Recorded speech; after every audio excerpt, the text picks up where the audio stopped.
सानिका, समिधा आणि विनायक जोशींची एकुलती एक मुलगी. विनायक मूळचा नगरचा, पण मराठी विषय घेऊन BA झाल्यावर त्याच्या काकांच्या मदतीने अभ्यास करून तो बँकेची परीक्षा उत्तीर्ण झाला आणि त्याला महाराष्ट्र बँकेत नोकरी मिळाली. समिधा नाशिकची, पण तीसुद्धा BSc झाल्यानंतर वर्षभराने तिचं आणि विनायकचं लग्न झालं. त्यांचं लग्न झालं तेव्हा विनायकची नोकरी लागून साधारण 5 वर्ष झालेली आणि त्याने पुण्यातच एक छोटंसं घर घेतलेलं. मग दोघांचाही छोटासा संसार सुरू झाला. साधारण 3 वर्षांनी सानिकाचा जन्म झाला. मग बाळाचे लाड करणं, काळजी घेणं यातच त्यांचा वेळ जायचा. सानिका 6 वर्षांची झाल्यावर तिला पुण्यातल्याच एका शाळेत ॲडमिशन मिळाली आणि मग तिची शाळा, विनायकची नोकरी आणि घरातलं आवरून हातात वेळ असल्याने समिधाने ट्युशन घ्यायला सुरुवात केली. तसंही ती BSc झालेली, त्यामुळे तिच्याकडे विद्यार्थी यायला लागले. सानिकाला लहानपणापासून तिच्या बाबांकडून गोष्टी ऐकायला आवडायचं. विनायकसुद्धा छान रंगवून गोष्टी सांगायचा. शाळेत जाणारी सानिका आता मोठी व्हायला लागली होती.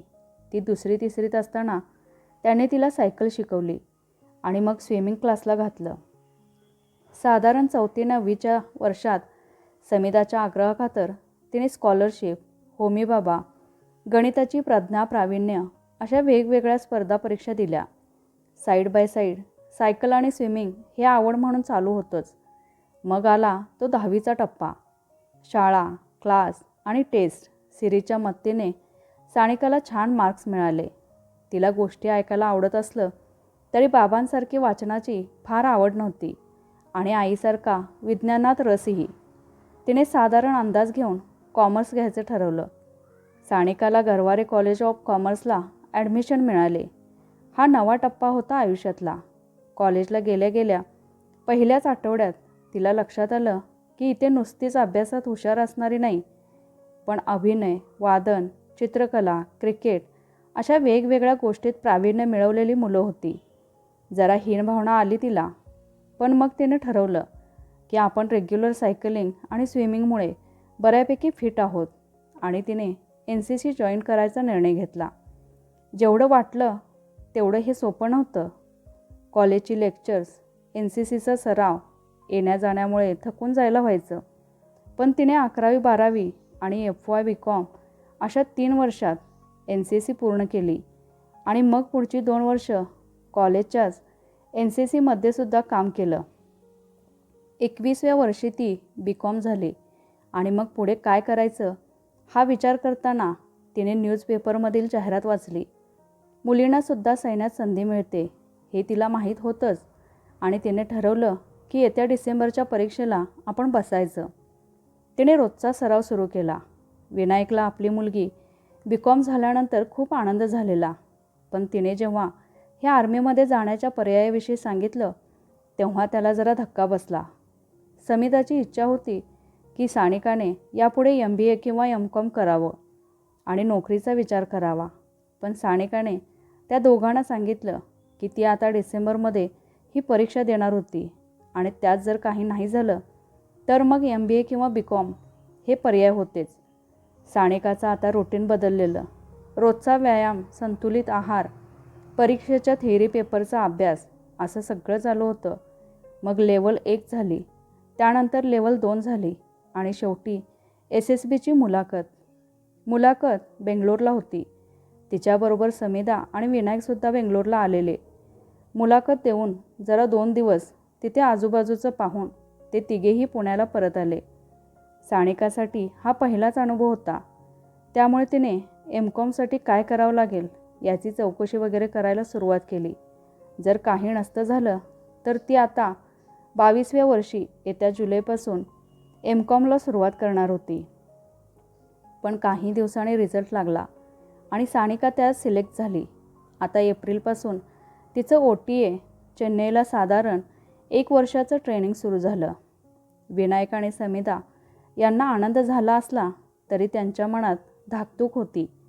सानिका काही फार वेळ कुटुंबापासून लांब राहिली नव्हती.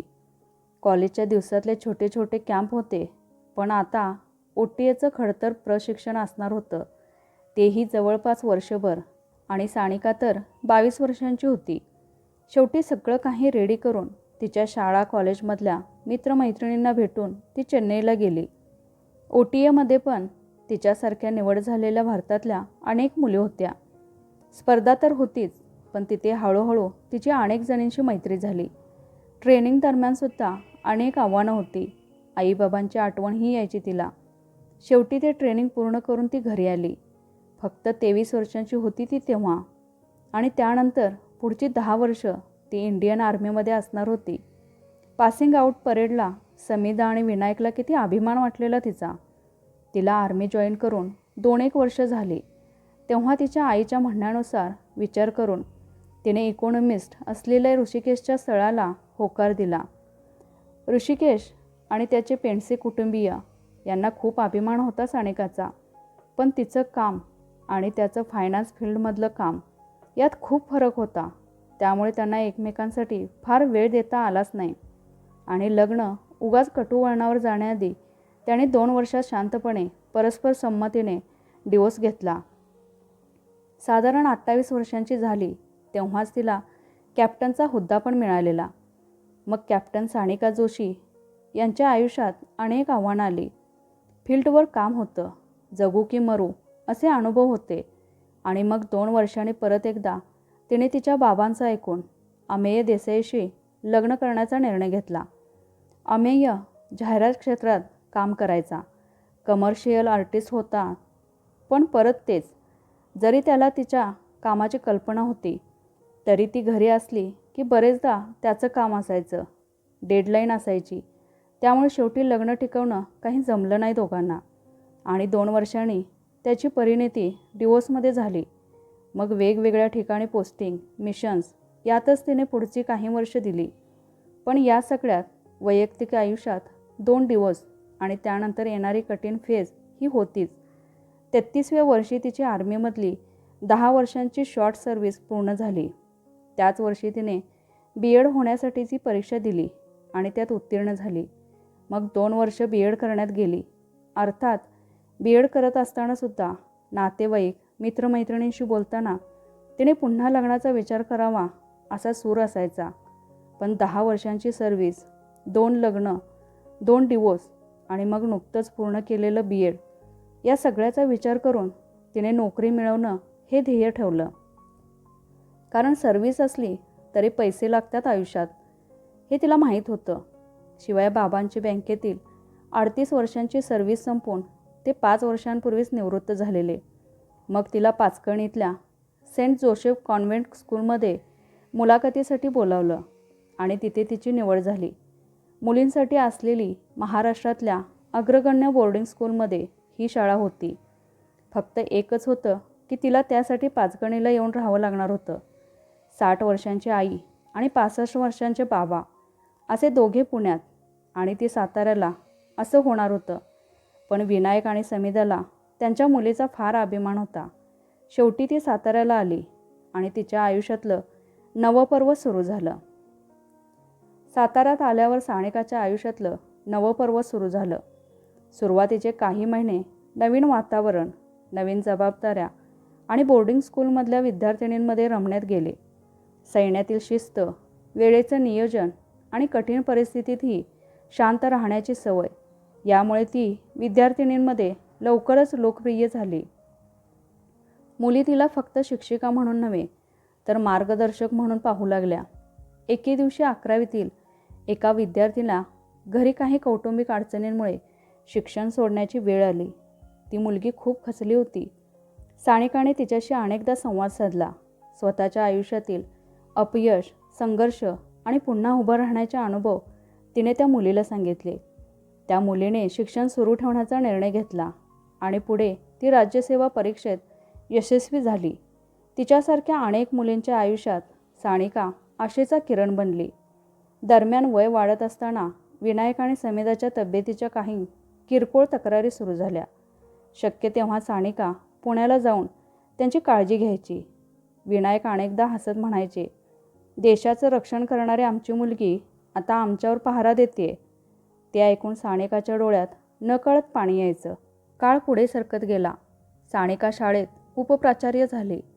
तिच्या नेतृत्वाखाली शाळेत व्यक्तिमत्व विकास, स्वसंरक्षण आणि नेतृत्व प्रशिक्षणाचे अनेक उपक्रम सुरू झाले. सैन्यातील अनुभवामुळे ती विद्यार्थिनींना केवळ पुस्तकातील शिक्षण नव्हे तर आयुष्य जगण्याचं धैर्य शिकवत होती.